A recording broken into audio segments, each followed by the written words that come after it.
त्याचा आशीर्वाद घ्यायचा, हे आपल्याला काम करायचं. आणि म्हणून मी आपल्याला सगळ्याला सांगेन, त्याच्या दमदाटी येत्या, निरोप येत्या. आम्हाला तर रोजच निरोप आहे, आपण बसू. आता कुठं बसता, याच्या मोठ्याच्या नादाला लागत. आपली बारीक मंडळी छोटी छोटी कुठं वाटून करून घ्यायचं. आम्ही म्हणलं बाबा आम्हाला नको, माहितीसाठी सांगतो. ते मला चेअरमन करतात, 5 वर्ष चेअरमन, बाकीचं सगळं तुम्हाला. तरी मी त्याला नाही म्हणतो, मी तुमच्यात जा बसायचं म्हणतो. काय घडेल ते घडेल. मला दाखवता का तालुक्यात एक माणूस चेअरमन होत असताना नाकारणारा? लक्षात आलेला पण नाही.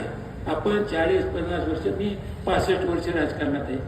65 वर्ष आपण लोकात राहिलो, लोकांची सेवा करत आलो. तीच सेवा आपल्याला टिकवायची आहे. नाही तर माझ्या जागा कुणी काढा की बघा पळ सुटला असता. सोसायटीत पोचवायला ना पळ सुटतोय. कारखान्याचा डायरेक्टर चेअरमन व्हायला काय झालं, काय करीत सांगा बरं मला. मला नको म्हणून सांगलं, तुमची बाबा ती सोडवली पुढे मला नको, मी आपल्या जनतेत राहील. आणि अशा पद्धतीनं आम्ही त्याला नकार दिलेला आहे.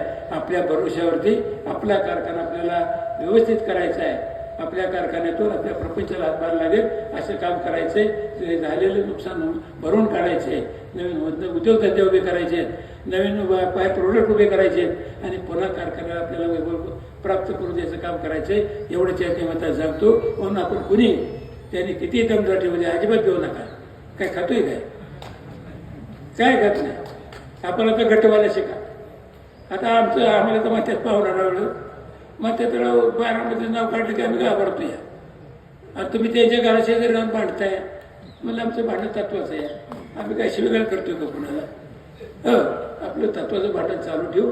अनेक गोष्टी वेळ पडल्या सांगेल मी तुम्हाला की कशा पद्धतीनं अडवलं काय करतात. एक्सपेन्शन चाललंय आपलं. आम्ही आमचं ते तुम्ही बँकेचं डायरेक्ट